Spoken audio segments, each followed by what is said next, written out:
The economic situation in Europe looks pretty dire if you read the headlines every day. But what is the actual situation? In particular, what is the situation for France? Well, here to shed some light on that situation is Professor Ludo van der Heyden. He's the head of all of the corporate governance activities here at INSEAD. Welcome to INSEAD Knowledge. Good morning, Shelley. Okay, you did a survey recently for the states of France, and you pinpointed some of the challenges the next French president, who will be elected next year, is going to face. So what are some of those challenges? Well, the big challenge, of course, is belt tightening. France, is sort of like many European countries, has lived above its means, loading a lot of debt on the future generations, and this simply cannot continue.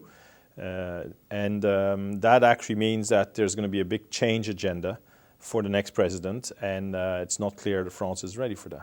Is it going to be mostly cutting, or is it also going to be some stimulus? Because this study looked at 2012 and at 2017. Yeah.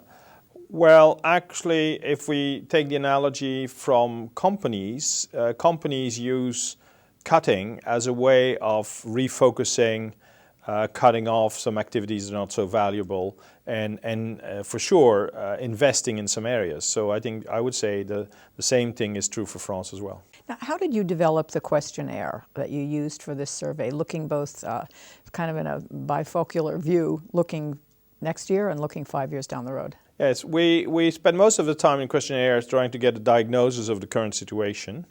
And then we also asked about, to the people, to the respondents, what might be their ideas over the next presidential mandate, regardless of who that person would be. The way we structured the questionnaire was a consequence of the conference at which the questionnaire results were presented, which is the State of France. And that conference is looking at 4 states: economic, political, social, and international. So that was one dimension for the questionnaire. The other one is an idea that's dear to me, which I call managing in full potential, which I've developed with a colleague, Alain Goudsmet. He's a coach, and the idea is to look at our batteries, our energy batteries, and we have 4.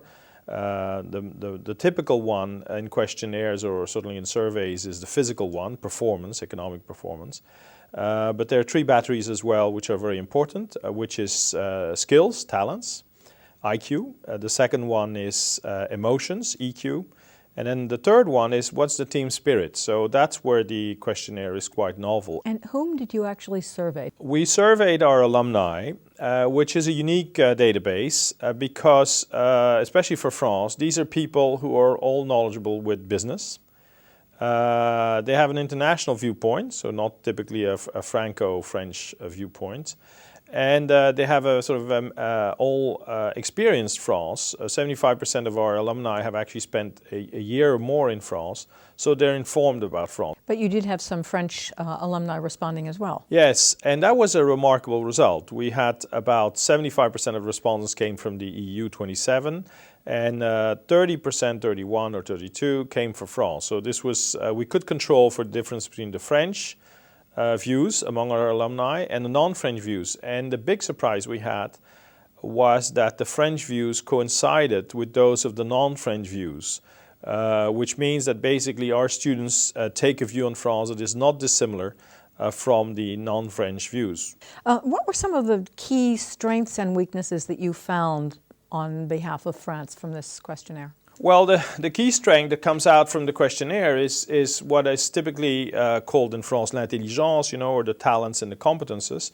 And that is still recognized actually in the 4 states, which is economically talented in competences, socially, politically, though that was sort of the weakest, and internationally. So that came out. The weakest views were on the ability to change. And that, I think, points to a real challenge. The third point that came out of the questionnaire is that the respondents felt that France was doing very well on the international area, where actually the French spirit, l'esprit de la France, is more visible today. And that came out very strongly. And the international area is the one where our respondents credit the French as doing the best. Now, the Eurozone debt situation obviously had to be on the minds of some of the respondents here. One of the results that was surprising to me was that most of the respondents favored closer Franco-German ties than closer alliance between the EU 27 or within the Eurozone. Yeah, what do you make of that? So I think it's that the business people feel that the solution for France is partly in France in terms of being able to change and have the whole French population accept of the change and going along and be represented so that it's not imposed on France, because then I think the French will react negatively.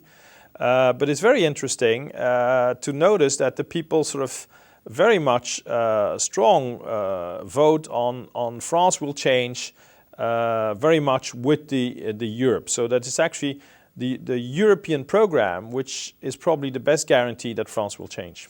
Do you think other countries within the EU have some of these similar problems? Certainly other countries have had difficulty changing. For example, Italy has been a very weak economic performer over the last 10 years and nothing has changed very much. I think the country that's changed the most and is now benefiting from the change is Germany. Germany has gone to three major reforms, change programs, which of course are now basically showing their economic merit. And France hasn't really started very much. So France has not done much in terms of fundamental change over the last, I would say, 30 years. And if they've changed, it's changed perhaps in the wrong direction, namely trying to accommodate the French people too much in a environment that is increasingly international and increasingly challenged. A great news for France in the current turmoil is the fact that France is performing as viewed by the respondents so well in the international area. This is an amazing conclusion, a surprising one, which is that when the French are dealing internationally, they're actually performing very well. So France can change, France can adapt, France can display the necessary emotional intelligence when it's dealing with the outside. And the conclusion from the questionnaire is very nice for France, which is that the French, who are actually open to international competition, are doing well because they're tested, but it also shows that they can do it. And that's a very good message for France. So my advice for the next presidency is open the gates, let the winds of change come from outside. The French can do it. Thank you very much, Professor van der Heyden, for being with us on INSEAD Knowledge. It's a pleasure, Shelley.